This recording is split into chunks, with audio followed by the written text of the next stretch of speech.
Angkatan 9 dari SMP Kristen Tekobot Obada.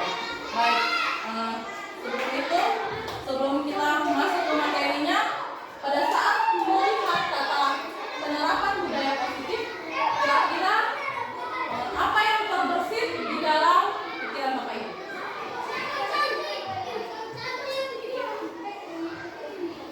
Budaya positif, kira-kira di sekolah kita ada tidak budaya positifnya? Apa? Ada. Baik Pak, apa kira-kira? Budaya positif itu membuang sampah pada tempatnya. Iya, baik, betul sekali. Membuang sampah pada tempatnya.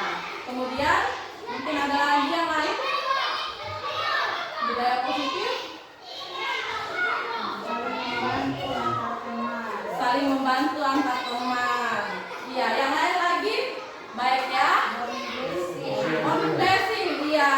Itu budaya positif yang harus kita terapkan setiap hari. Baik, untuk selanjutnya di sini saya akan menjelaskan konsep budaya positif. Ada 7 konsepnya, yaitu 1. Perubahan paradigma belajar. Yang kedua, disiplin positif. Yang ketiga, motivasi perilaku manusia. Yang keempat, kebutuhan dasar manusia. Yang kelima, posisi kontrol restitusi. Yang keenam, keyakinan kelas. Dan yang ketujuh, segitiga restitusi. Baik, yang tadi pembelajaran dengan paradigma baru. Pernahkah kita mendengar profil pelajar Pancasila? Iya, ini adalah pembelajaran dengan paradigma baru, yaitu kita menuntut anak kita, bukan menuntut ya, kita menuntun anak kita untuk beriman dan bertakwa, mandiri, bernalar kritis, kreatif, bergotong royong, dan berkebinekaan global. Ya, itu adalah pembelajaran dengan paradigma baru. Selanjutnya, disiplin positif. Dalam budaya kita, disiplin cenderung dilakukan oleh seseorang agar orang lain mendapatkan kepatuhan. Jadi relevan dengan ketidaknyamanan karena ada paksaan disiplin. Kata disiplin sering dikaitkan dengan tata tertib, teratur, dan kepatuhan pada peraturan. Kata disiplin juga sering dihubungkan dengan hukuman. Benar? Ya. Sehingga motivasi yang muncul adalah motivasi eksternal atau dari luar, bukan motivasi internal atau dari dalam dirimu. Nah, kita lihat di sini. Ada disiplin positif. Kita lihat ada hukuman, ada konsekuensi, ada restitusi. Kita lihat yang hukuman. Hukuman itu dia sistem tidak akan berjalan bila murid tidak takut. Itu hukuman. Betul tidak? Mendorong menyalahkan anak. Betul? Hukuman selalu mendorong kalau kita itu menyalahkan anak. Kemudian anak belajar menyembunyikan kesalahan. Dia tahu kalau dia berbuat salah nih, pasti dia akan menyembunyikan karena dia takut dihukum. Kemudian peraturannya dibuat oleh guru. Peraturan dibuat oleh guru, benar? Kemudian mengontrol anak dengan penguatan negatif. Banyak kan seperti itu ya yang kita temui. Baik, kita lihat lagi konsekuensi. Memerlukan monitoring terus menerus. Kalau konsekuensi itu memerlukan monitoring. Kemudian mendorong kepatuhan dan anak belajar taat aturan. Setelah itu kesepakatan kelas dibentuk oleh guru dan murid. Nah, konsekuensi ini biasanya berdasarkan atas kesepakatan guru dan murid. Kalau seperti ini konsekuensinya apa? Gitu. Itu ada di dalam kesepakatan antara guru dan murid yang biasa disebut dengan keyakinan kelas. Yang kelima, mengontrol anak dengan penguatan yang positif. Kita lihat lagi restitusi. Murid belajar untuk bertanggung jawab dalam perilakunya. Sebentar kita akan melihat apa itu restitusi lebih mendalam. Kemudian mendorong disiplin positif. Anak belajar memecahkan masalah dibuat oleh murid atau keyakinan kelas. Kemudian anak paham karena dirinya sendiri yang memegang kendali kontrol. Mana yang lebih bagus? Restitusi. Nah, mari kita lihat. Kita bisa bedakan mana hukuman, mana konsekuensi. Yang pertama, mencatat 100 kali di dalam buku. kalimat saya tidak akan terlambat lagi karena terlambat ke sekolah. Itu hukuman atau konsekuensi?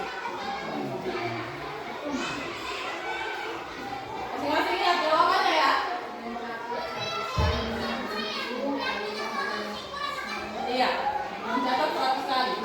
Kemudian lari mengelilingi lapangan basket 2 kali karena terlambat hadir di sekolah.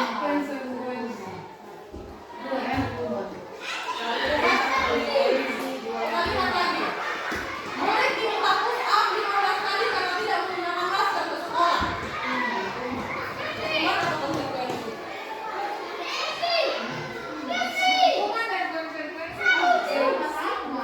Iya, hampir sama, tapi seperti yang tadi sudah saya jelaskan bahwa kalau hukuman itu aturan dari guru saja, sedangkan kalau konsekuensi ada kerjasama, ada aturan yang semua sama-sama tahu.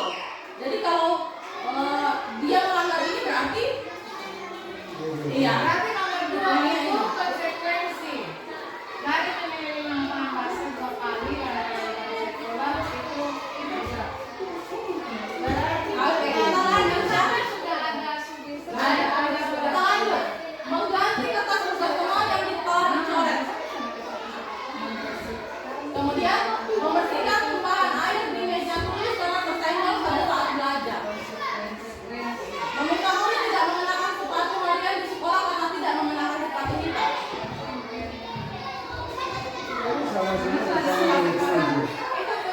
Lari mengelilingi lapangan basket 2 kali karena terlambat 10 menit untuk pelajaran kebiasaan. Ibu kalau mau menentukan untuk hukuman atau konsekuensi, kita harus tahu bagaimana apakah mereka sudah ada kesepakatan Iya. atau belum. Ya, dari kalimat-kalimat ini kita bisa, maksudnya kita bisa berpikir lagi ya. Kira-kira kalau ini berarti pasti sudah kesepakatan, makanya seperti ini. Iya. Jadi kalau sudah ada kesepakatan, dia konsekuensi. Tapi kalau tidak ada kesepakatan, berarti dia Ya. hukuman. Baik, mari kita lihat jawabannya. Jadi jawabannya Jawaban mencatat 100 kali lipat dalam kalimat. Saya tidak akan terlambat lagi karena terlambat ke sekolah. Hukuman. Ya kan? Tidak ada kesepakatan. Kemudian lari mengelilingi lapangan basket. Tidak ada kesepakatan awalnya ya. Apa bedanya ini dan ini? Ini lari mengelilingi lapangan basket 2 kali karena terlambat 10 menit untuk pelajaran kebiasaan. Kemudian ini dia masuk konsekuensi, sedangkan ini hukuman. Maka yang di atas itu yang nomor 3 itu kan hukuman karena itu kan aturan dari guru. iya. Sedangkan kalau konsekuensi pastinya tidak ada kesepakatan bersama dengan guru. Seperti itu ya. Nah, ini otomatis. Hampir sama. Tetapi bedanya adalah yang satu punya kesepakatan, yang satu tidak.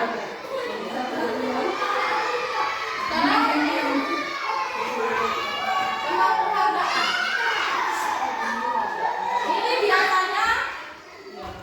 Ini biasanya penghargaan itu efektif jika dalam jangka pendek. Benar? Kalau kita terus-terus dikasih seseorang penghargaan, efeknya tidak ada. Ya kan? Tapi kalau jangka pendek pasti ada. Kemudian penghargaan itu mempukul. Memberikan penghargaan dan hukuman adalah hal yang sama karena keduanya mencoba untuk mengendalikan perilaku seseorang. Betul atau tidak? Sebenarnya dia berbuat baik, dia rajin datang sekolah untuk mendapatkan penghargaan, bukan dari dalam diri. Iya, bukan yang tadi dari dalam diri, tapi dari eksternal. Karena sering dikasih penghargaan, makanya di sini disebut penghargaan itu efektif jika dalam jangka pendek. Tapi kalau dalam jangka panjang akan mencoba untuk mengendalikan perilaku seseorang. Jadi hal itu sebenarnya tidak baik kalau dalam jangka panjang. Setelah itu kita akan mengenal kebutuhan dasar manusia. Kebutuhan dasar manusia di sini ada 5. Setiap orang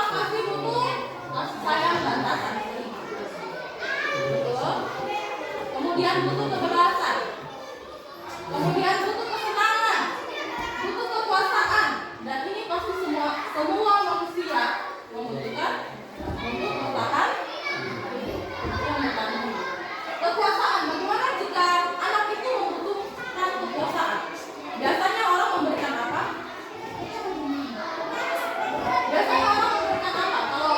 Biasanya guru-guru kalau lihat anaknya, ini anak butuh kekuasaan contohnya, dia suka pukul-pukul temannya. Berarti apa yang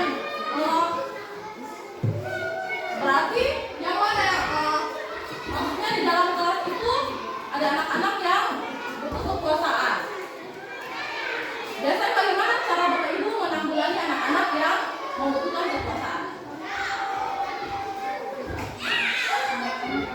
Dia sering teman, itu kekuasaan yang dia butuh. Berarti yang kelas buat dia mempunyai tugas apa? Menjadi ketua kelas, benar. Menjadi ketua kelas karena dia membutuhkan kekuasaan. Anak-anak kita juga tidak terlepas dari mereka butuh kasih sayang dan rasa diterima, benar? Maka anak datang, mereka baru dari pintu, sudah teriak-teriak, maka anak tidak akan merasa diterima. Berarti otomatis kasih sayangnya juga tidak akan ada. Oke, anak juga butuh kebebasan. Jadi jangan ini hari kita ngajar anak dari pagi sampai siang, terus itu anak tidak dapat istirahat. Padahal anak butuh juga kebebasan dan kesenangan mereka berbuat. Baik, kita lihat kasih sayang. Kasih sayang ini kebutuhan untuk disayangi dan diterima. Meliputi kebutuhan akan hubungan dan koneksi sosial. Kebutuhan untuk memberi dan menerima kasih sayang dan kebutuhan untuk merasa menjadi bagian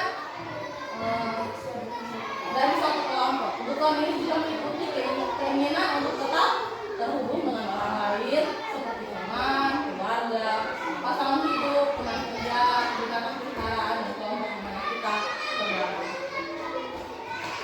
Penguasaan. Kebutuhan ini berhubungan dengan kekuatan untuk mencapai sesuatu, menjadi kompeten, menjadi tampil, diakui atas prestasi dan keterampilan kita, didengarkan dan memiliki rasa harga diri. Kebutuhan ini meliputi keinginan untuk dianggap berharga, bisa membuat perbedaan, bisa membuat pencapaian kompeten diakui dan dihormati. Ini meliputi self esteem dan keinginan untuk meninggalkan benar. Kebebasan. Kebutuhan untuk bebas adalah kebutuhan akan kemandirian, otonomi, memiliki pilihan dan mampu mengendalikan arah hidup seseorang. Anak-anak dengan kebutuhan kebebasan yang tinggi menginginkan pilihan. Mereka perlu banyak bergerak, suka mencoba-coba. Anak kita banyak ya, butuh kebebasan. Tidak terlalu terpengaruh oleh orang lain dan senang mencoba hal baru dan menarik. Iya, betul ya. Berarti kebanyakan anak-anak kita membutuhkan apa kalau kita lihat di sini? Mereka membutuhkan kebebasan, kasih sayang, kesenangan. Kebutuhan akan kesenangan adalah kebutuhan untuk mencari kesenangan, bermain dan tertawa. Bayangkan hidup tanpa kenikmatan apapun, betapa menyedihkan. Lester menghubungkan kebutuhan akan kesenangan dengan belajar. Semua hewan dengan tingkat intelijensi tinggi seperti anjing, lumba-lumba, primata dan lain-lain itu bermain. Nyaman, iya, yang menyenangkan. Karena anak-anak kita masih butuh kesenangan juga. Kemudian mereka mempelajari keterampilan hidup yang penting. Manusia tidak berbeda, semua sama, semua juga pasti membutuhkan kesenangan. Untuk bertahan hidup, survival. Kebutuhan bertahan hidup adalah kebutuhan yang bersifat fisiologis. Untuk bertahan hidup misalnya kesehatan, rumah, dan makanan. Kebutuhan biologis sebagai bagian dari proses reproduksi, termasuk kebutuhan untuk tetap bertahan hidup. Komponen psikologis pada kebutuhan ini meliputi kebutuhan akan perasaan aman.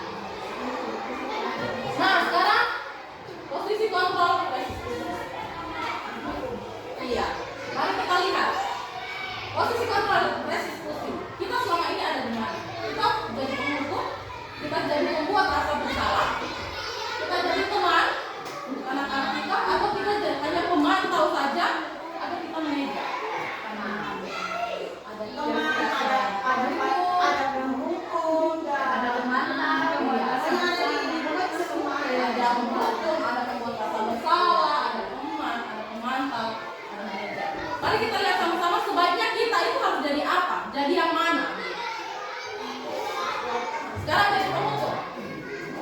Seorang penghukum bisa menggunakan hukuman fisik maupun verbal. Jadi menghukum itu bukan saja dengan hukuman ya, tetapi bisa dengan kata-kata. Orang menjalankan posisi penghukum senantiasa mengatakan bahwa sekolah memerlukan sistem atau alat yang dapat lebih menekan murid-murid lebih dalam lagi. Guru-guru yang menerapkan posisi penghukum akan berkata, patuhi aturan saya, atau awas kamu selalu saja salah. Kemudian pembuat merasa bersalah. Adakah Bapak Ibu menjadi penghukum? Ada. Membuat merasa bersalah. Pada posisi ini biasanya guru akan bersuara lebih lembut. Kemudian pembuat merasa bersalah akan menggunakan kehengingan yang membuat orang lain merasa tidak nyaman, bersalah atau rendah diri. Kemudian kata-kata yang keluar dengan lembut akan seperti ibu sangat kecewa sekali dengan kamu. Berapa kali Bapak harus memberitahu kamu ya? Itu membuat merasa bersalah. Kemudian gimana coba kalau orang tua kamu tahu kamu berbuat begini? Iya betul. Ada di kantor ya. Membuat merasa bersalah. Iya, iya. Kemudian teman, guru pada posisi ini tidak akan menyakiti murid, namun akan tetap berupaya mengontrol murid melalui persuasi.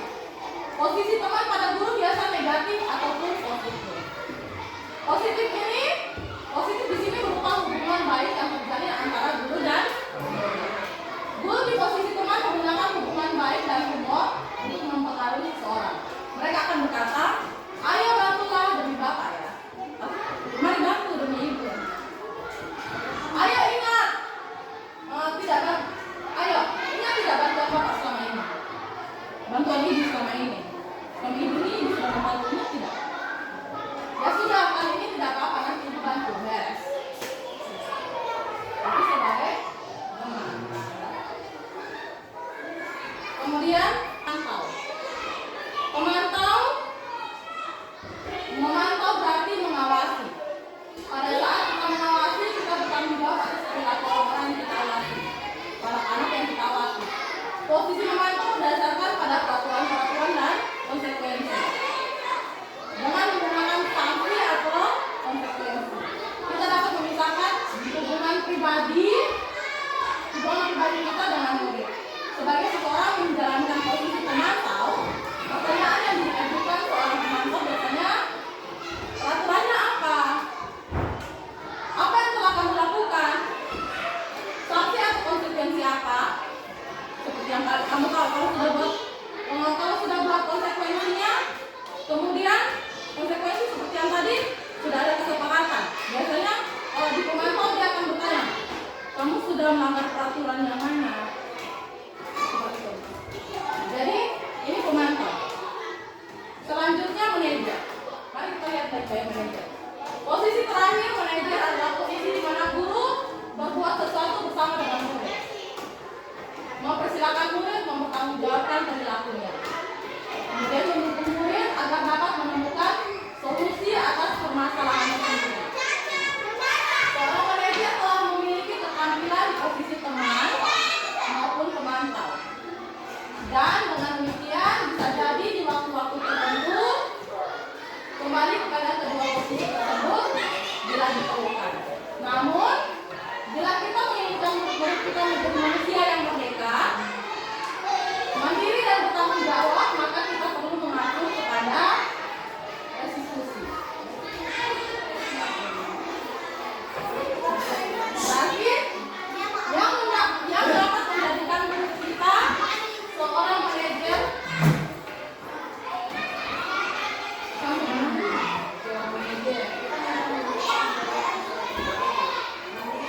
mandiri dan bertanggung jawab, maka kita perlu mengacu kepada restitusi yang dapat menjadikan diri kita seorang manajer bagi dirinya sendiri. Di manajer, murid diajar untuk menganalisis kebutuhan dirinya, kemudian maupun kebutuhan orang lain. Di sini penekanan bukan pada kemampuan membuat konsekuensi, namun dapat berkolaborasi dengan murid bagaimana memperbaiki kesalahan yang ada Kemudian seorang manajer akan berkata, apa yang kita yakin kembali ke keyakinan kelas, yang pada keyakinan kelas yang tadi seperti yang dibuat bersama itu. Kemudian apakah kamu meyakininya? Jika kamu meyakininya, apakah kamu bersedia memperbaikinya? Kemudian jika kamu memperbaiki hal ini menunjukkan apa tentang dirimu? Kemudian apa rencana kamu untuk memperbaiki hal ini? Ini biasa seorang manajer benar sekali. Dalam sekolah kita harus menjadi seorang manajer. Jadi seharusnya kita tidak jadi seorang pemimpin, tidak menjadi seorang yang merasa bersalah, tapi kita harus menjadi seorang manajer. Kita lanjut tentang keyakinan kelas. Yang penting adalah keyakinan kelas. Keyakinan kelas adalah nilai-nilai kebajikan atau prinsip-prinsip universal yang disepakati bersama. Secara universal lepas dari latar belakang suku, negara, bahasa maupun agama. Menurut dosen, suatu keyakinan akan lebih memotivasi seorang dari dalam atau diri sendiri. Seseorang akan lebih bersemangat untuk menjalankan keyakinan daripada hanya sekedar mengikuti rangkaian peraturan. Jadi setelah ini pembentukan keyakinan. Bagaimana caranya membentuk keyakinan kelas? Keyakinan kelas bersifat abstrak daripada peraturan yang umum dan konkret. Kemudian keyakinan kelas berupa pertanyaan-pertanyaan yang mengikuti pernyataan keyakinan kelas biasa dibuat dalam bentuk positif. Ya, jadi dalam bentuk positif, contohnya tidak boleh buang sampah sembarangan. Kalimat positifnya bagaimana? Jadi kalau keyakinan kelas tidak boleh ada kata negatif di situ. Kalau tidak boleh buang sampah sembarangan, itu negatif atau positif? Kita harus menjaga kebersihan tanah. Atau buanglah sampah pada tempat. Itu kalimat positif. Kemudian tidak boleh datang terlambat. Tidak boleh datang terlambat ke kelas. Masuk kelas tepat waktu. Jadi hindari kata tidak. Hindari kata negatif pada saat membuat keyakinan kelas. Kemudian keyakinan kelas sebenarnya tidak terlalu banyak sehingga mudah diingat dan dipahami. Semua warga kelas sebaiknya ikut berkontribusi dalam membuat kegiatan kelas lewat surat pendapat. Jadi pada saat membuat keyakinan kelas itu semua harus ada. Supaya ya memberikan pendapat. Mereka maunya seperti ini, mereka mau ini. Jadinya itu mengikuti apa yang mereka mau. Kemudian mereka akan berusaha untuk mengikuti dari dalam diri, bukan karena paksa. Sedia meninjau kembali keyakinan kelas dari waktu ke waktu. Oke, ini yang tadi restitusi. Proses menciptakan kondisi bagi murid untuk memperbaiki kesalahan mereka sehingga mereka bisa kembali ke kelompoknya dengan karakter yang baik. Ciri-cirinya, restitusi bukan untuk menebus kesalahan namun untuk belajar dari kesalahan. Restitusi memperbaiki hubungan, restitusi adalah tawaran bukan paksaan. Restitusi fokus pada karakter bukan tindakan. Restitusi fokus pada solusi. Jadi setelah anak berbuat salah, kita berbicara dengan anak, kemudian kita juga harus memberikan solusi. Bukan kita biarkan saja, sudah selesai tidak ada solusi. Ini kita akan kenal dengan segitiga restitusi. Dari mana dia? Yang pertama, kita pada saat berbicara dengan anak, kita harus menstabilkan identitas. Bagaimana caranya? Kita bisa bilang, baik, semua orang pasti pernah melakukan kesalahan. Atau kamu bukan satu-satunya yang pernah melakukan ini. Pada saat kita berbicara dengan anak. Jadi kita bukan menyalahkan dia, tapi kita menstabilkan identitas. Ya, supaya dia tidak merasa bersalah dulu,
baik.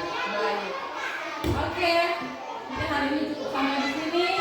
Terima kasih sekali lagi. Saya sampaikan kepada teman-teman yang mau meluangkan waktu untuk bersama-sama kita belajar. Selamat pagi.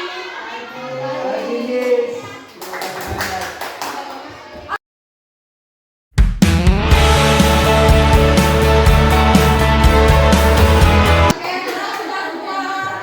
Tenang sudah ya. Oke, baik-baik ke sini ya. Hari ini itu mau ajak kalian untuk membuat keyakinan kelas. Siapa yang sudah pernah dengar apa itu keyakinan kelas? Keyakinan kelas. Apa kira-kira? Iya. Pasti kalau belum dengar ya. Iya. Keyakinan kelas itu hampir sama dengan peraturan kelas. Apa? Peraturan kelas. Contohnya di peraturan kelas di dalam pelajaran kita, Miss bawakan pelajaran bahasa Inggris. Jadi selama pelajaran bahasa Inggris, Ibu mau buat peraturan untuk kita. Bukan Ibu yang membuat peraturan, tapi kita sama-sama membuat keyakinan kelas dalam bahasa Inggris. Oke.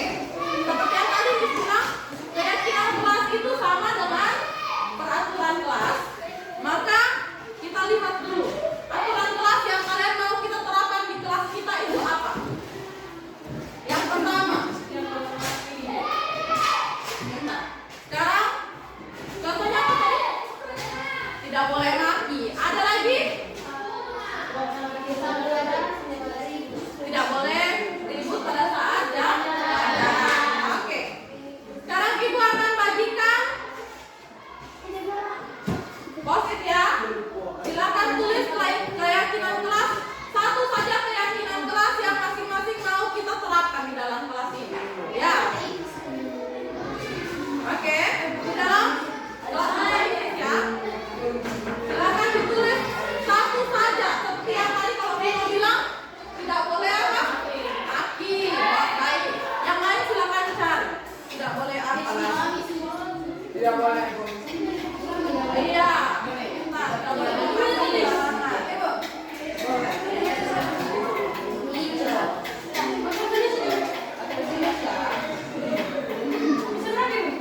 Satu.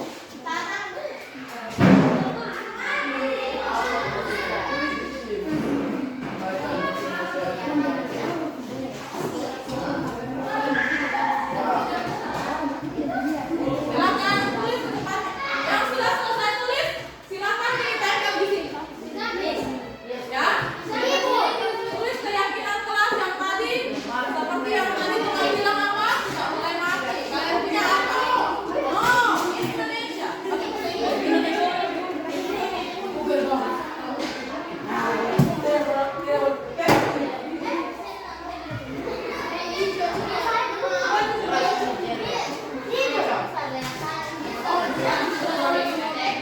Oke, silakan ditulis satu kalimat saja.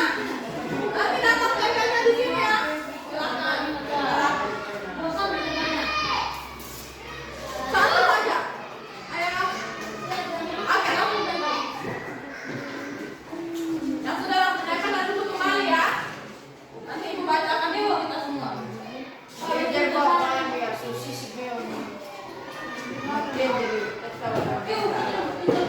Satu. Stop, silakan tulis peraturan kelas yang mau kalian terapkan di sini. Maksudnya kemana nih? Yang pertama itu tadi kembali kemari ya. Itu anak sampai pak. Lebih kabel ke depan. Tempel tapi ya, tempel tapi supaya nanti kita baca. Oh, mama juga baik. Terus baik-baik ya, jangan sampai terbalik terus itu datang tempel.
Salah terus ya.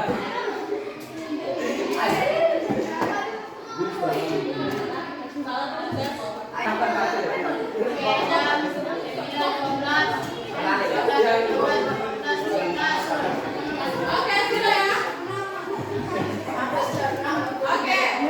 Tenang sini semua, perhatikan baik-baik. Tenang ya. Ini adalah beberapa. Nah, di sini kalian semua sudah memberi pendapat ya. Memberi pendapat tentang apa yang kalian mau di kelas ini. Gitu ya. Di kelas ini di selama pelajaran bahasa Inggris kita menerapkan apa? Aturan yang mau kalian ikuti apa? Itu semua ibu minta dari pendapatnya kalian, bukan ibu yang menentukan. Ya, kalian yang mau. Gitu. Oke. Sekarang mari kita baca bersama-sama. Di sini ada dengan kata mengikuti pelajaran dengan baik. Kemudian menjaga lingkungan di sekitar kelas. Kemudian tidak boleh berteman. Kemudian ada lagi jangan tidur di dalam kelas saat pelajaran. Ada lagi di saat pelajaran harus tenang. Kemudian tidak boleh bermain di saat jam belajar. Kemudian tidak boleh merusak fasilitas sekolah. Baiklah. Kemudian tidak boleh melawan guru. Kemudian kerapian kelas, mungkin menjaga kerapian kelas ya. Kemudian menghormati guru, jangan ribut di kelas. Kemudian tidak boleh maki, mengucapkan kata-kata kotor ya. Kemudian tidak boleh membuang sampah di dalam kelas. Tidak boleh buang sampah, buang sampah sembarangan. Jangan membuat onar di kelas. Kemudian tidak boleh maki sama dengan yang tadi. Jangan ribut saat belajar di dalam kelas. Oke. Ini pendapatnya kalian semua ya. Bukan ibu yang menentukan. Benar? Iya. Ini yang kalian mau terapkan di dalam kelas supaya kalian merasanya. Mari kita lihat ada berapa peraturan yang tidak kalian tulis ya. Yang pertama tadi mengikuti pelajaran dengan baik. Mengikuti pelajaran dengan baik ini secara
ketiga, saling Tidak saling memberi teman. saling mengasihi, saling mengasihi dan menghargai.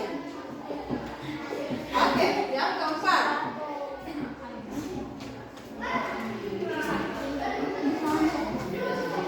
Tidak boleh bermain di saat jam pelajaran. Perhatikan sini. Tidak boleh bermain di saat jam pelajaran. Apakah dia sama dengan saling mengasihi dan menghargai? Sama tidak? Bedanya di mana? Kalau dia menghargai dan mengasihi gurunya, berarti pasti dia sedang bermain di dalam. Sama atau tidak? Sama. Berarti itu sudah langsung di sini ya, saling mengasihi dan menghargai. Kemudian apa lagi? Di saat pelajaran harus tenang. Sama tidak? Sama. Kemudian ini lagi, tidak boleh merusak fasilitas sekolah. Tidak boleh merusak fasilitas sekolah. Kalau tadi mengasihi dan menghargai itu berarti sesama ya, sesama manusia. Kalau tidak merusak fasilitas sekolah, sudah positif atau masih negatif? Bagaimana cara merubahnya ke positif? Ya, menjaga fasilitas Sekolah. menjaga fasilitas. Oke, yang kelima, kita lihat Jadi jasa. tidak boleh melawan guru, sama dengan saling mengasihi dan menghargai. Ketika diberikan tugas harus dikerjakan. Dia lebih sedikit spesifik ya. Oke, ketika diberikan tugas harus dikerjakan. Kira-kira apa kalimat yang seperti merangkum untuk menjadi satu kalimat yang baik? Mengerjakan tugas tepat waktu. Mengerjakan tugas tepat waktu.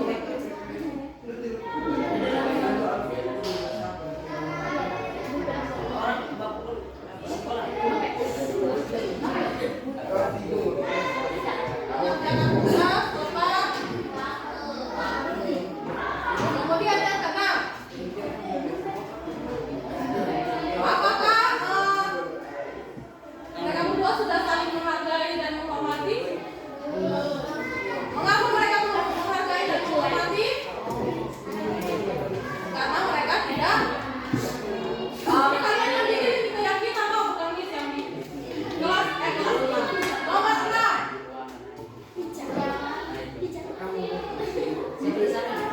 Kerapian kelas berarti sama juga dengan apa? Oh, jaga fasilitas. Apa lagi? Menghormati guru sama juga dengan saling mengasihi dan menghargai. Kemudian jangan ribut. Berarti sama dengan apa? Mengasihi dan menghargai. Kemudian lanjut lagi. Tidak boleh maki. Nah, tidak boleh maki kata tidak boleh maki. Sama dengan saling mengasihi dan menghargai. Sama tidak? Sama ya. Kalau kita menghargai dan menghormati pasti kita tidak maki. Kita menghargai, mengasihi. Berarti pasti kita tidak maki, apalagi maki guru. Ya. Selanjutnya. Jangan ribut sama. Jangan berbuat salah di dalam kelas. Sama juga dalam saling menghargai dan menghargai. Apakah masih ada pendapat yang lain?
Oke, perhatikan sini.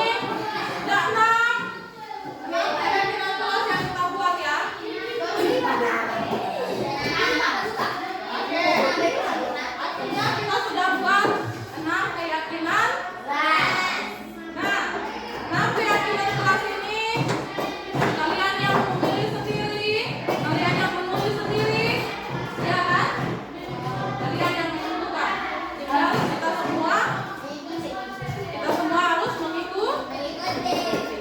Baik, kita mulai mengikuti pelajaran dengan baik itu secara keseluruhan ya, secara keseluruhan biar tidak ada poin-poinnya, tetapi kita harus meyakini dalam diri kita sendiri bahwa saya hari ini harus mengikuti pelajaran dengan baik. Kemudian yang kedua, buang sampah pada tempatnya. Semua harus di dalam diri, mulai timbul dari dalam diri. Pada saat mau buang sampah sembarang langsung ada di dalam hati atau di dalam diri, saya harus membuang sampah pada tempatnya. Yang ketiga, saling mengasihi, menghargai dan menghormati. Kalau guru sedang berbicara atau teman lain sedang berbicara, kalian jangan buat kalian punya di situ. Ya kan? Itu yang namanya saling menghargai dan menghormati. Masuk juga tidak boleh maki. Sama dengan saling menghargai, mengasihi dan menghormati. Kemudian menjaga fasilitas sekolah. Tidak boleh duduk di atas meja, tenang-tenang meja, tenang-tenang kursi, banting-banting pintu, setar, ya kan? Ya. Iya. Apakah Eno sedang menghargai, mengasihi dan menghormati? Tidak. Kenapa dia tidak mengasihi, menghormati dan menghargai? Iya, ini sedang bicara, Eno sedang sibuk sendiri. Berarti dia belum apa? Iya, sedang baik-baik. Oke. Yang kelima, mengerjakan tugas tepat waktu. Sama dengan kalau diberi tugas harus kerjakan sesuai waktu yang diberikan. Jangan tunda lagi. Miss, besok saja Miss. Minggu depan saja baru kumpul. Miss, besok saja ya Miss. Jadi ini kalian yang memilih. Kemudian menjaga kedisiplinan. Datang masuk kelas tepat waktu. Kalau sudah jam, sudah jam pelajaran bahasa Inggris, harus masuk tepat waktu. Ya, tidak harus Miss bilang pergi lagi, cari dia di kantin. Tidak seperti itu lagi ya. Pada saat mau keluar harus minta. Oke, kita sudah mendapatkan keyakinan kelas hari dan kelas kita. Jangan lupa untuk selalu terapkan di dalam pelajaran. Tidak menutup kemungkinan untuk pelajaran lain juga seperti itu. Ya. Itu topi bagaimana? Oke. Kalau sudah seperti ini, kita sudah mendapatkan keyakinan kelas. Nanti ibu tulis yang rapi. Nanti kita tulis yang rapi lagi ya, supaya semuanya bisa terlihat dengan jelas. Nanti ibu baik-baik. Ditempel